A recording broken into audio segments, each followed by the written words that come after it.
Bonjour à tous.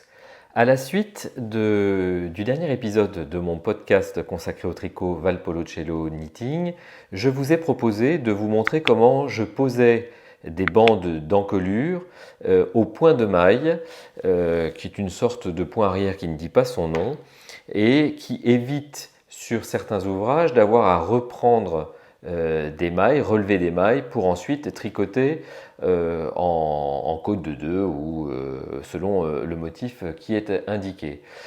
C'est une méthode que j'utilise moi évidemment pour les bandes d'encolure qui est l'exemple que je vais vous donner dans la pose d'un col en V. Je l'utilise également pour les bandes de boutonnage sur des gilets. Voilà, alors voilà le pull que je vais doter d'une encolure. C'est un pull que vous avez déjà vu dans l'épisode 4, qui est un pull irlandais à torsade.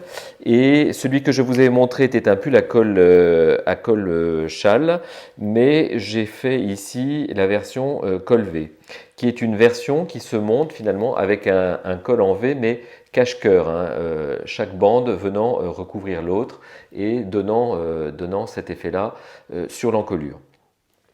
J'ai commencé par fixer la moitié de la bande d'encolure sur la moitié du dos avec un marqueur, et la bande d'encolure va venir se poser au point de maille sur l'ensemble du pourtour de l'encolure. J'utilise cette méthode car elle donne un rendu très propre que je vais vous montrer dans un instant, puisque nous allons piquer la bande d'encolure tout le long de la lisière. Ça va avoir l'avantage d'enfermer cette partie que je vous montre ici dans un bourrelet à l'intérieur du tricot pour ne laisser passer que la partie tricotée que vous voyez ici. Donc c'est quand même très sympa. Il faut préalablement tricoter en côte de 2, là en l'occurrence la bande d'encolure, et laisser les mailles en attente.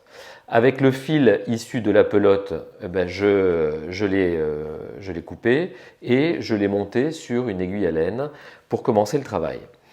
Donc si on regarde le pull, vous avez cette bande ici presque plate qui va permettre de recouvrir et de coudre la bande d'encolure, puis la surcouture de la deuxième bande d'encolure avec cette forme en cache-cœur. Je vous montrerai tout à l'heure comment je procède. Et je vous propose tout de suite de démarrer donc la couture de la première maille directement sur la bande d'encolure. Donc, je vais passer. Donc pour ça, il faut peut-être que je tire davantage, voilà, mon aiguille pour que les mailles se présentent sur l'aiguille. Je vais passer donc mon fil dans la première maille sans la laisser tomber, et je vais aller chercher donc la première maille. Vous voyez que si j'écarte, ici, on a donc les différents fils de trame qui correspondent à chaque rang. Donc, si je montre bien, je vais aller coudre ma première maille, prendre 2 fils de trame comme ceci. Je repasse dans ma maille que je laisse tomber. Et je rentre dans la suivante, sans la laisser tomber. Un peu comme le point de matelas, là où je suis sorti, je vais re-rentrer. Et je vais prendre les 2 mailles, les 2 fils de trame suivants. Voilà. Je re-rentre dans ma maille, que je laisse tomber. Et je prends la maille suivante.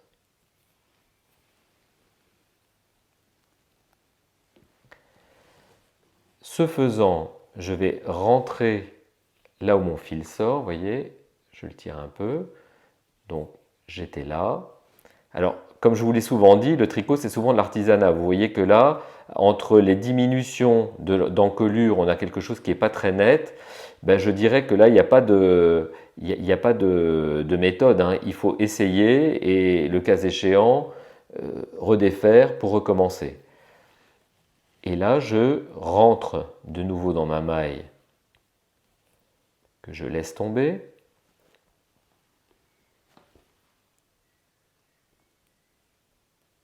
Et je pique dans la maille suivante.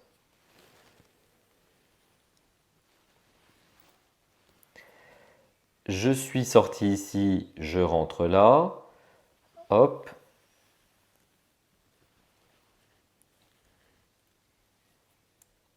Je rentre dans la maille sur l'aiguille que je laisse glisser. Et tout de suite après, je rentre dans la maille suivante.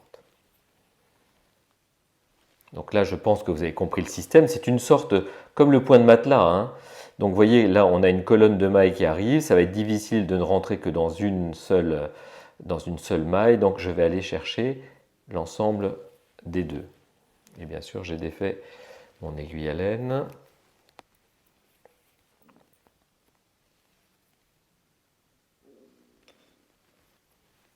Voilà. Je reviens dans la maille que je laisse glisser et je rentre dans la maille suivante. Là, je rentre ici et je reprends des mailles du côté de l'ouvrage, de l'encolure. Je glisse après être rentré dans la maille et je rentre dans la maille suivante.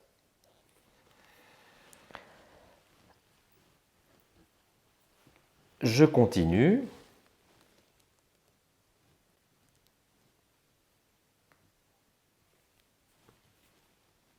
Donc l'idée, encore une fois, est d'enfermer tout ce bourrelet toute cette lisière dans un bourrelet qui sera sur l'envers du travail, et donc il faut piquer à droite du bourrelet, hein, pour que ce soit bien enfermé comme ça. Je rentre dans la maille, je la fais glisser et je pique dans la maille suivante.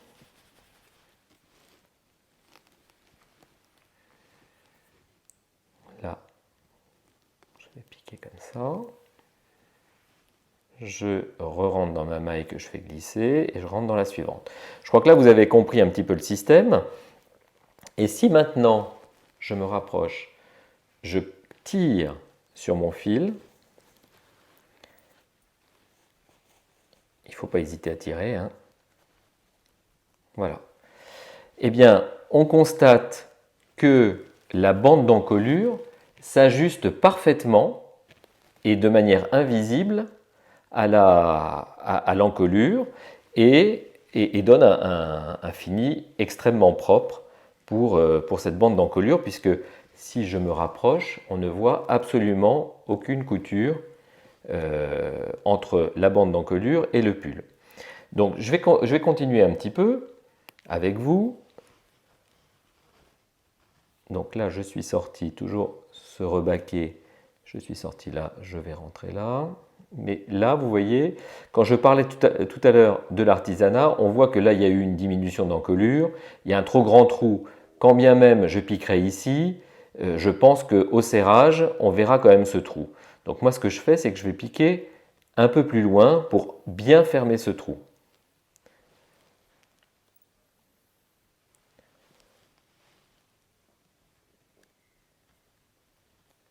Je rentre dans ma maille, je la lâche et je rentre dans la maille suivante.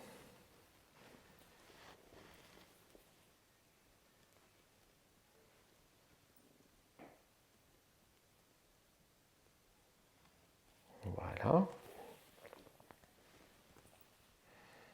Je rentre dans ma maille, je la fais glisser et je rentre dans la maille suivante. Donc là, même chose, on voit que le trou est un peu grand, donc il faut aller piquer un petit peu dans le tas de mailles qui est à côté.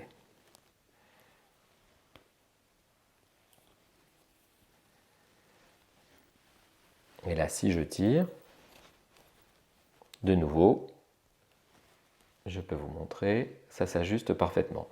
Donc ainsi de suite, je dirais sur tout le pourtour de l'encolure, donc toujours être vigilant à ce qui nous reste de maille et ce qui nous reste d'encolure pour pouvoir ajuster les piquets. Hein. Donc là, vous avez vu que j'ai piqué pratiquement toutes les mailles. Des fois, il faut un peu s'ajuster. Bon, normalement, c'est prévu pour, hein, mais il faut des fois peut-être prendre davantage de mailles du côté encolure ou peut-être moins pour que, au final, l'ajustement soit parfait. Donc je vous retrouve dans un moment lorsque j'aurai tricoté, enfin en tout cas posé un certain nombre de mailles de l'encolure pour vous donner l'effet global. A tout de suite. Voilà, alors à ce stade, la première moitié du col est posée très exactement comme je vous l'ai indiqué. Je suis allé jusqu'au marqueur du milieu du dos et comme vous voyez, la bande d'encolure s'est posée sans, je vais me rapprocher, couture voyante ou significative sur le pull. Voilà. Donc j'ai mis un petit marqueur en bas pour bien vous montrer comment la bande d'encolure va se positionner. Ce qu'il faut maintenant, c'est positionner la deuxième moitié de la bande d'encolure. Alors, les deux sont possibles. Si vous êtes plutôt chanceux, vous pouvez toujours continuer à poser votre bande d'encolure dans la continuité de ces premières mailles. Bon, alors moi qui suis toujours plutôt d'un naturel prudent, je vais reprendre ma couture ici, hein, et puis monter le long de l'encolure droite jusqu'au milieu du dos, de sorte que s'il faut ajuster au dernier moment le nombre de mailles que l'on prend côté pull et côté bande d'encolure, l'ajustement se fasse sur le dos qui est naturellement une partie que l'on voit moins. Hein. Donc moi je conseille toujours de repartir donc ce coup-ci en mettant l'aiguille là et de repartir de ce côté-là, monter et ajuster le cas échéant. Bon, il se trouve que je n'ai pas eu besoin d'ajuster beaucoup pour arriver au milieu du dos, donc il est fort probable qu'il en soit de même lorsque nous monterons de l'autre côté. Mais donc voilà moi comment je procède. Première moitié, deuxième moitié. Hein. Donc là j'ai enfilé une aiguille à laine avec le fil de pelote. Donc je n'ai pas de fil issu de la bande d'encolure puisque je l'ai déjà utilisé tout à l'heure. Je redéfais mon marqueur ici pour libérer la bande d'encolure et je vais repartir. Donc ici c'est la partie plate destinée à recevoir donc la bande d'encolure cache-colle et donc je vais pouvoir repartir d'ici. Hein. Voilà. Donc très exactement là où commence à se dessiner la lisière du col. Donc là, comment fait-on? On procède à l'inverse. Hein. Je fais rentrer suffisamment de fil dans ma maille. Voilà, j'en laisse un petit peu pour pouvoir tirer. Je vais aller chercher, comme vous voyez ici, ma première bande de trame sur le pull.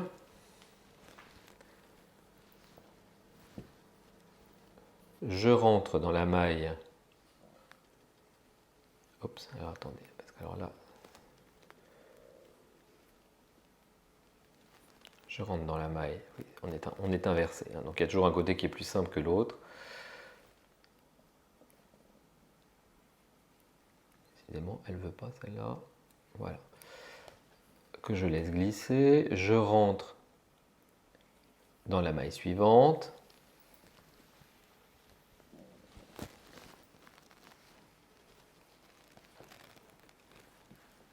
Je vais chercher mon encolure. Je rentre dans la maille qui vient, je la laisse tomber et je rentre dans la suivante.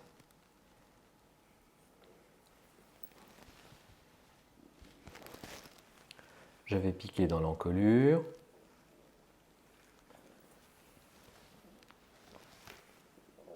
Je rentre dans ma première maille que je fais glisser, que je laisse tomber, et je pique dans la maille suivante. Donc vous voyez ce petit zigzag qui se fait. Donc là de nouveau diminution d'encolure, comme tout à l'heure, je vous montre, le trou est plus gros. Donc là pour bien fermer le trou, je vais aller prendre 2 fils de trame dans mon pull. Hop, je rentre dans la maille qui se présente, je la laisse tomber et je rentre dans la maille suivante.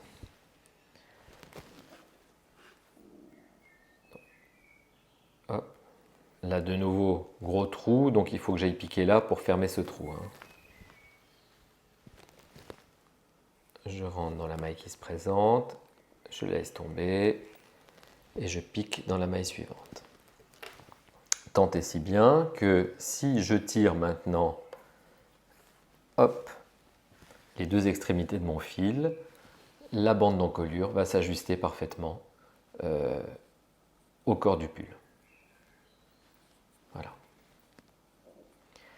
Donc ainsi de suite, on va continuer un petit peu ensemble et puis je vais vous retrouver ensuite. Donc là je pique sur le pull, je pique dans la maille qui se présente, je la laisse tomber, je rentre dans la suivante.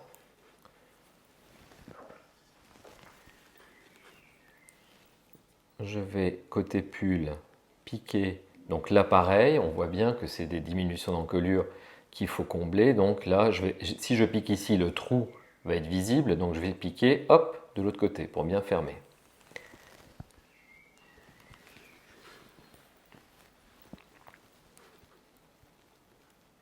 Je pique dans la maille qui se présente, je laisse tomber, je rentre dans la maille suivante. Côté encolure, je vais piquer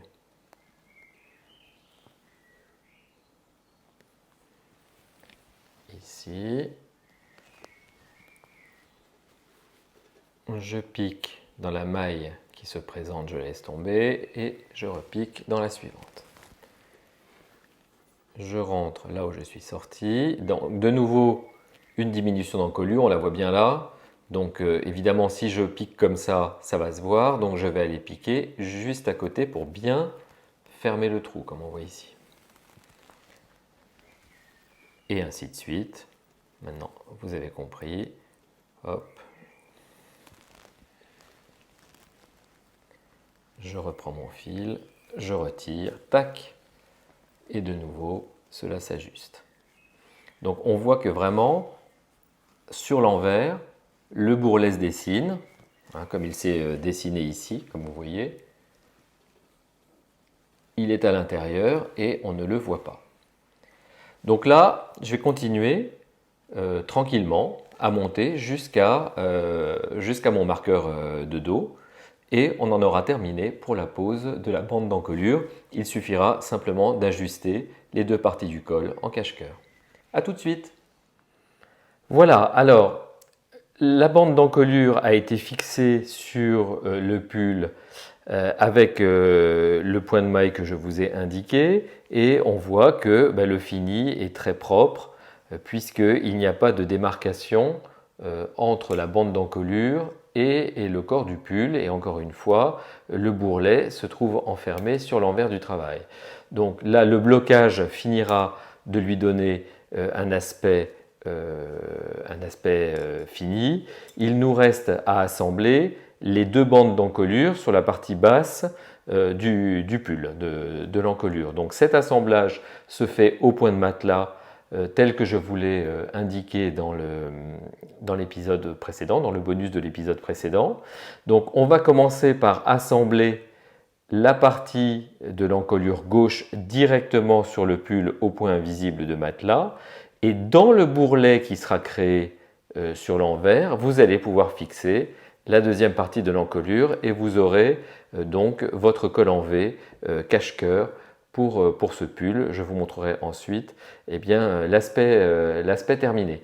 Donc je vais faire cette couture au point de matelas et je vous retrouve dans quelques instants. Voilà, donc à ce stade, nous avons cousu l'encolure gauche sur le corps du pull avec donc cette bande de jersey endroit qui finit la torsade. Et puis sur le bourrelet dessiné sur l'envers, eh bien, j'ai cousu, pareil au point de matelas, l'encolure droite. Donc on voit ici donc, la couture et bien entendu, lorsque le pull est dans sa position, je dirais, naturelle, on ne voit pas tous ces micmacs, ni de bourrelet, ni de fil. Donc il va me rester à rentrer ces 3 fils. Donc là, ces fils-là qui a servi à serrer la couture au point de matelas de l'encolure gauche, le fil qui était le fil pendant le fil de montage de la bande d'encolure droite, et puis le pull sera terminé. Je vous retrouve dans un instant. Voilà le pull terminé, avec l'encolure gauche qui vient se reposer sur l'encolure droite selon un modèle cache-cœur, avec donc un fondu et un rendu extrêmement clair et extrêmement fini, je dirais, pour une pose a posteriori de bande d'encolure. Je vous recommande donc ce point, dont une auditrice m'a dit qu'il s'agissait du point de maille, pour fixer effectivement une bande d'encolure en V comme nous l'avons fait sur cet exemple, mais comme je vous le disais au début de cette vidéo, ce point peut être utilisé également pour fixer des bandes de boutonnage. Voilà, alors j'en ai terminé avec cette vidéo bonus. J'espère qu'elle vous aidera à monter à poser des bandes d'encolure ou de boutonnage a posteriori sans angoisse. N'hésitez pas à partager, commenter, bien entendu, me faire part de retour, et si je puis vous être d'une quelconque aide, eh bien n'hésitez pas à me contacter via ma chaîne YouTube ou sur Instagram. Je vous dis à très bientôt pour une nouvelle vidéo et je vous souhaite une très très bonne journée. À très vite.